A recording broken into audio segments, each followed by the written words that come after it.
रहा हूँ चीर। वाने बोली जी दो जगह से पाट रहा है। नेकी बोली कि दो जगह थी फटा हुआ है और मैं दो तीन जगह लेगी थी, कोई नहीं लेता। इसने को गिरोए भी नहीं डरता। देखो एक चीर को उतारण की खातिर महाभारत हो गया था। इज्जत कितनी हो से चीर की। और उस चीर को अपने गुरु के बदले वह गहना दही धरने तैयार हो गए कि महाराज जी रोटी खवा दें, क्यों करे। तो अनु बोले जी ये फटा हुआ दो तीन जगह से, कोई नहीं लेता। चल रहा भाई। तो कहने लगे कोई नहीं लेता। अब बैठ गया बेचारा, क्या करें। तो नेकी ने बोली तुम नो करियो, दोनों पिता पुत्र रात ने चोरी कर लियो। इब तुम्हारा जिया का हाथ जोड़ लो कि सुबह रोटी खवा देंगे। समझदार होते हैं संत, समझ जाएंगे इशारे से कि भी नहीं ब्योत होगा। तो ने बोला चोरी कर के लावा अखानू क्या करें, अपने लिए नहीं संतां के लिए करनी है हमने। और दूसरी बात यह है कि आज ये हमें क्यों नहीं उधारा दे रहे। इस नगरी को ये मालूम हो चुका है कि इनके गुरुजी आ रहे। यह बीमारी आज से नहीं है, यह जब से सृष्टि रची है भगत और अभगत की, ऋषि और राक्षसों की, शुरू से ही झगड़ा रहा है। तो उस नगरी में ये हो गया कि आज इनके गुरुजी आ रहे हैं, आज तो हम जाए को नहीं। मतलब भाव बिगड़ चुका था दो चार 10 भक्तों का, जो कि भाइयों का, जो उनसे संपर्क में थे। और जिस नगरी से संत बिना रोटी खाए चले जा, उस नगरी पर कैर आ जाया करे, वह नष्ट हो जाया करे। उस नगरी को बचाने के लिए संतों ने चोरी ताईकरण की ठान ली कि इनका अन्न और संता के मुंह में पड़ जाएगा या नगरी बसी रह जाएगी। एक समय की बात है, क्योंकि जहां पर संत अनादर हो जाता है वो नगर उजड़ जाया करे। अग्रोहा नाम का एक बहुत बड़ा शहर था हिसार के पास। उस अग्रोहा में बहुत बड़े पैसे वाले व्यक्ति रहते थे। करोड़पति और अरबपति तो कम नहीं था, बहुत गणे लाखापति न रहते। कोई गरीब आदमी एक आध कोई था, जैसे कोई कुम्हार हुआ, कोई छोटी जाति के थोड़े बहुत दो बेचारे, बाकी ये सब बड़े बड़े सेठ थे। एक बार दो संत वहां पर आए, उस गांव के गोहांट मतलब गोरे में दूर जाकर बैठ गए। एक गुरु एक शिष्य था, वो सिद्ध पुरुष थे। उस सिद्ध ने यानी उस गुरु ने अपने शिष्य को कहा बेटा जा भिक्षा मांग ला गाँव मत। गाँव भिक्षा मांगन गया, जिसके बारे में आगे जा भाई भिक्षा दो, तो वो गाली देने लग जा, क्योंकि पैसे का अभिमान। न्यू का रोटी करके कौन खाई जाती थारे पे, चलो मारा पलदार लग जाओ, मजदूरी कर लिया करो, मस्टंडो तुम खा खा कर इतने मोटे हो रहे। तो उस संता का अनादर किया। वो शिष्य वापस आ गया, किसी भी घर में उसने अन्न नहीं मिला। और वो संत जो है छोटी जाति वाला तो नहीं लिया करते। तो वो जो है उसमें संत जो है नीची जाति वालों से अन्न नहीं लेते थे, क्योंकि वो तो गाल भी देंगे। पर वो गए उन सेठा के पास, उन सेठा ने जवाब दिया कि आप जो है करके क्यों नहीं खाते और दुनिया को ठगते फिरते हो, ऐसी वैसी बातें बढ़ाई। वो चेला जो है वापस चला जाता है। वापस जाके वो गुरु कहने लगा भाई क्या बात होगी, भोजन नहीं मिला। तो शिष्य कहने लगा ना जी, ईसा गांव तो मैंने ना देखा था आज तक। गांव और भी बतेरे देखे पर ईसा नहीं देखा था कि सूर्य सर ना बोल दे चलो रोटी राटी ना दे, भिक्षा ना दे, वह भी बात कोई बड़ी बात नहीं है। पर ये तो बोलने बहुत गलत से कि बोले कैसे ऐसे कहें तुम करके क्यों नहीं खाते, तुम मस्टंडे फिरते हो और के कुमा के गए थे तुम, यहाँ तुम्हें जो है ना अन्न मिला है। थोड़ा तेज कर भाई। तने बोला भाई एक बार और जाइए तड़के। बोला अच्छा जी। वो लड़का सुबेरे फिर जा है, वो शाम की बात थी, सुबेरे फिर जा से जाकर उसने तो भाई हर गांव में घर में गया, यही सुनने मिला कि भाई तुम जो है काल भी तेरे तो बताया था पिट्टे गा के तू जाता नहीं यहाँ से। यानी उस संत को यहाँ तक कहा कि तू पिटना चाहे है कि यहाँ से जा से, पीछे रख यहाँ से कर इसके बराबर। वो शिष्य वापस आने लग रहा था, तो रास्ते में एक कुम्हार का मकान था, वो विधवा थी कुमारी। उसने देखा कि संत श्याम ने भी भूखा गया और ई फिर खाली डोलू लांदा जा से। इस तो पूछते लो भाई भूख में हो सकता है हमारे अन्न स्वीकार कर ले और हमारे भाग जाग जाए। तो उसने कहा कि महाराज जी भोजन को नहीं मिला। उसने देखा कि ना माई को नहीं मिला, रोटी नहीं मिली। अब मेरे पास अन्न है, आप ले जाओ, रोटी तैयार कर रखी है, कुछ दलिया है, कुछ रोटी से। आप तक काल के भूखे दिखो सो, कहाँ भूख लाग रही, कल के भूखे हैं, ले जाओ। सू तम ऐसे ऐसे कुमारी अन्न ले जाओ, थारा गुरु जी इच्छा करे तो खा लें, मारे दो रही वैसे महाराज। गलवा ले गए।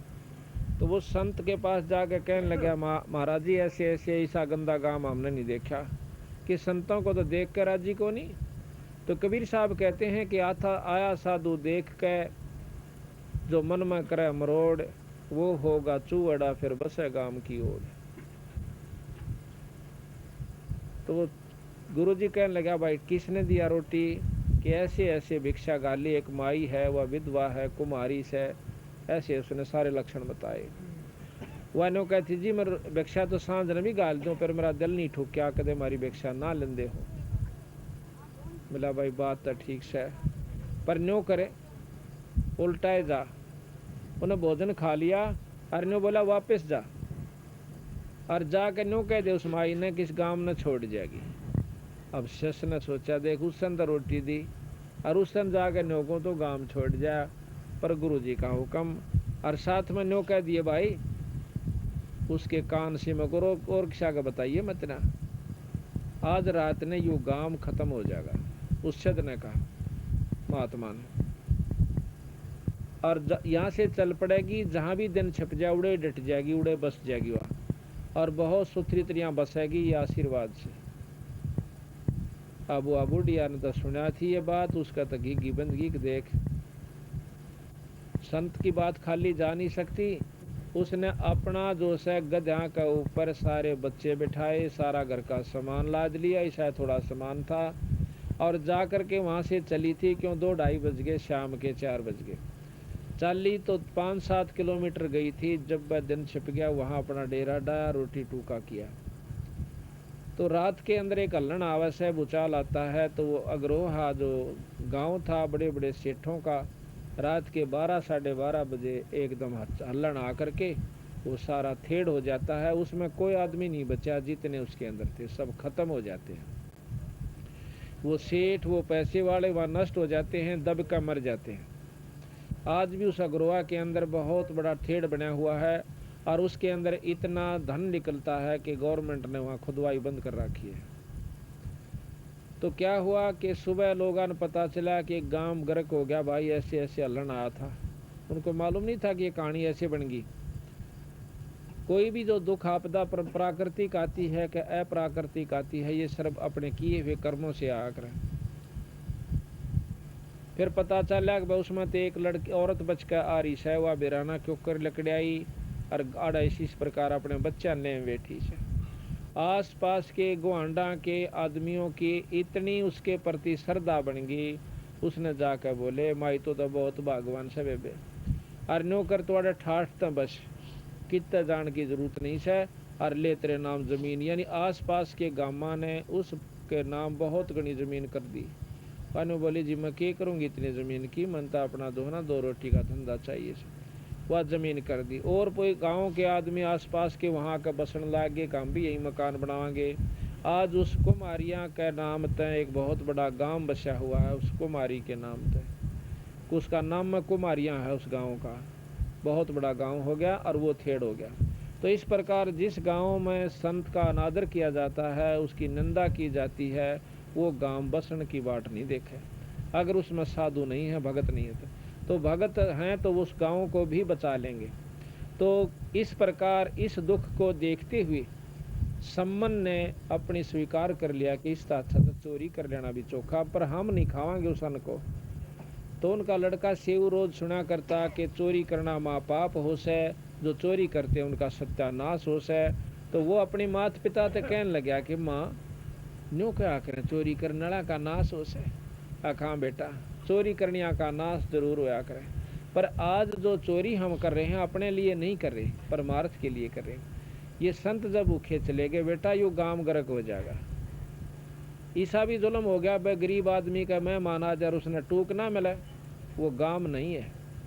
पर आज ये बच सकता है, ये तुम कर दोगे तो छोरे का हिम्मत सी बढ़ गई, देखो काम, इतने मेरे भाई खेला करते मेरे साथ, ये सारे खत्म हो जाएंगे, अरे इनको बचाने के लिए हम चोरी भी कर लें तो भी कोई बुरी बात नहीं से। तो दोनों पिता पुत्र ठीक रात के 12 साढ़े 12 बजे चल पड़ते हैं चोरी करने के लिए। सारे घूमे, एक बाणिए का जाकर लाला जी के पाड़ ला लिया। पाड़ ला करके वो सेऊ कहने लगा, पिताजी मैं से अंदर जाऊंगा और आप बाहर खड़े रहिए। तो सम्मन कहने लगा, नहीं बेटा, एक तो तुम्हारा ले देगा छोरा है, और तेरी खातिर हमारा भाई सारा कुछ कर रहे, तू अंदर जाकर पकड़ा भी गया तो तेरे को सजा फांसी की दी जाएगी, क्यों राजाओं का राज ऐसे हुआ करते थे। और भाई मैं तेरे भीतर नहीं जान दे, तुम बाहर रह और मैं अंदर जाऊंगा।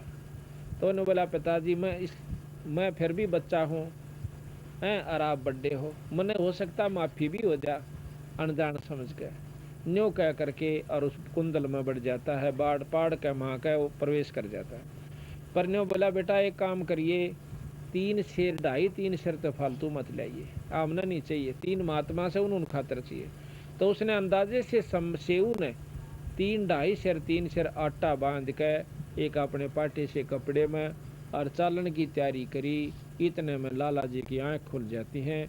उस लड़के का की ताखड़ी तुखड़ी पर 5 की अंधेरे में वो खुड़का हुआ।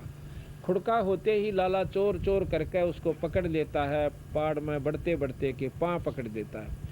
तो नो बोला, पिताजी मैं तो बाणियन पकड़ लिया सू, और ये ले तू या आटा और महाराजिया खातिर रोटी बनवा दिया।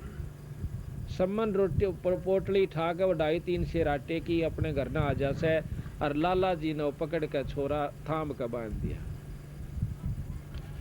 और नू लाग गया उलाने देने देखा, हम पहले कहा कर दे तुम ठग सो, तुम चोरी कर दे हंडो सो, हाँ इसे थारे गुरु इसे तम आज पकड़े गए, तड़के देखिए तमाशा थारे जलूस काटांगे, काला मुंह करांगे, गेला थारे गुरुआ की यात्रा करांगे। रण के कहने लग गया जी कुछ भी कह लाला जी, आज मैं तेरी कैद में पड़ा सो, कुछ भी कह ले।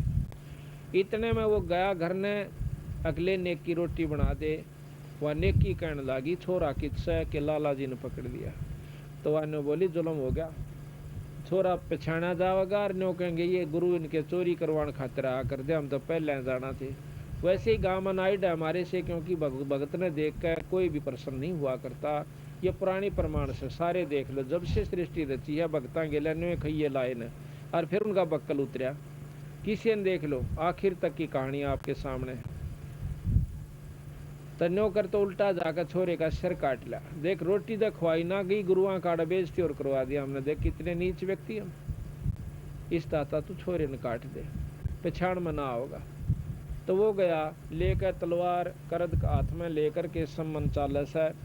तो मन में न्यो भी विचार करे, बता छोरे ने क्यों कर काटूं, पर सामने नो दिखा कि काल नाम पकड़े जाएंगे, छोरा पकड़ा जाकर गुरुआ की बेइज्जती होगी, जुल्म हो गया भाई, चाड़ा पाट गया। और गुरु जी ने कहेंगे रतम अच्छे ने कमे भाई चोरी कर दे हंडो, मनाट्या करता चोरी नहीं कराया करते, या और साका हो गया जानना। तो जाके उस लाला जी के उस पाड़ माँ का नो बोला, भाई सेव एक बहुत ज़रूरी काम से मैं 2 बात बतलाना चाहूँ। उधर से लड़के के मन में भी ये आ जा सा कि हे परमात्मा, आज किसी तरह मेरे पिता ने ये सद्बुद्धि दे दो कि मेरी नाड़ काट ले जावे, ना तो जुल्म हो जाएगा। तो इतने जब आवाज़ दी सम्मन ने, सेव का शिड़क सी हुई कि पिताजी आ तो गए। कहने लगे, भाई सेव एक बार मेरी 2 बात सुन ले, भाई काल न तो मेरा ना तू की होगा और मैं की होगा। तो वो कहने लगा लाला जी से सेव के, लाला जी मेरा पिताजी बाहर खड़ा से, मैं तो 2 बात कर लेता हूँ, अग भाग जाएगा तू, भाग जाएगा थारी चाल से, अग मेरे पाँव बांध दे थाम कर, नाड़ नाड़ काटूंगा मेरे पिताजी यहाँ, तो कान में बात करूंगा। उसने ढीला जोड़ा कर दिया और थाम का करड़ा बांध दिया, और वो पान शरनी बाहर काट कर ने बोला, पिताजी हाँ भाई, बाप था हाथ नहीं उठा के करद चला दो, नाड़ काट लो। ने बोला, पिताजी अगर आप मेरे पिताजी हो, धर्म के पिताजी हो और सही पिताजी सो, असली पिताजी सो, तो आज मेरी तू नाड़ काट ले जा। अरे क्यों काट लो भाई नाड़ तेरी, अब पिताजी जुल्म हो जाएगा, कल न जो न हमारे को पहचान लिया जाएगा और गुरु जी की बेइज्जती हो जाएगी। मैं आज आपको आखिरी प्रश्न करूं सो पिताजी, आज मेरी नाड़ काट लो। भाई इतनी कह कह उस छोरे की मुंह मत इतनी हिम्मत देख कर उसने मारी, नाड़ का करद दो होगी और नाड़ ने उठा गर्दन ने उठा करके शीश ने उठा करके घर न लिया। अब छोरे का सिर काट के और जाकर उसकी मां ने बोला ले लड़के का सिर अगदर दे ताक में और नौकर उल्टा फेर जा, उस धड़ वहीं पड़ा पाओगा, शरीर भी बाहर घेर दिया होगा लाला जी ने डरते ने, और वो बिठा ला। वापस गया तो लाला जी ने सोचा कि ये तो मुकदमा तेरे जीने हो गया, छोरा मर गया और तेरे सिर होगा। उसने ठाक वो लड़का और उस अपने घर से भी 2-3 घर आगे गिरा और अपना लीप लाप कैसा कर लिया, दोनों चोरी हुई ये नहीं थी। तो छोरे ने ठाक उस धड़ ने ला के कूण में घेर के बोरी घेर दी। देख सारी रात अपने छोरे का ढोंड मर काटने में लागे रहे और वह माँ फिर रोटी बनाने लाग जैसे। अब देखो भाई सत्संग समझना इसका नाम है, कथा बहुत सी हम कहें भी सर सुना भी सा, पर जब हम सही तत्व बगेगा इस समय हम फेल हो जाते हैं। पर फेल नहीं होना चाहिए, गुरु के प्रति इतना भाव रखे जब जाकर आप सफलता की तरफ अग्रसर हो पाओगे। तो छोरे की लाश पड़ी, नेक की रोटी बना देती है, नो कह गुरु आज कह दे कि रोटी खा जाएंगे। अब भोजन तैयार हो गया, दिन का निकलान हो गया, स्नान ध्यान करके तीनों संत लाइन में आकर बैठ जाते एक पल्ली पे, और उन्होंने 3 कटोरिया में मिट्टी के कटोरे जो पुराने धराने थे उनमें ला करके 3 जगह रोटी डाल दी भोजन। कबीर साहब कहने लगे भाई इसने 6 जगह कर दो, क्यों 3 वह थे, 3 प्राणी घर के थे, 3 संत थे। तो नेकी कहने लगी महाराज आप खा लो, हम तो फिर खा लेंगे, आप अतिथि हो, हमारे पूज्य गुरुदेव हो, आप खा लो। ने बोला ना भाई मैं भी खाऊंगा और तुम भी गेले खाओगे इकट्ठे। उन्होंने भाई देखो गुरु कैसे करा करें, तो मेरी बात मानो। उन महाराज की बात मानते हुए 5 दोना में 5 कटोरा में डाल दिया। महाराज बोले भाई 6 में कर दो। अब न्यू कह नहीं कि छोरा कट्या पड़ा के गुरु जी रोटी भी ना खावे, सारी रात को बात करी, पर इनको पता नहीं चलना चाहिए। तो उन्हें 6 दोनिया में डाल कर बोला जाओ तुम भी बैठ जाओ। वह दोनों तो बैठ के, पर लड़का नहीं। अब कबीर साहब को बालक थोड़े थे, वो तो परमात्मा थे। तेन बोला भाई आजा सेऊ जी मिलो ये प्रसाद प्रेम, और शीश कट्या करें चोरा के स्वादा के नित अक्सीम। अक्सीम कहें अक्षमा हुआ करें संता के। तो कहते हैं सेऊ दड़ पर शीश चढ़ा और बैठा पंगत माँ हैं, और नहीं घरेरा नाड़ के ओ सेऊ अकना।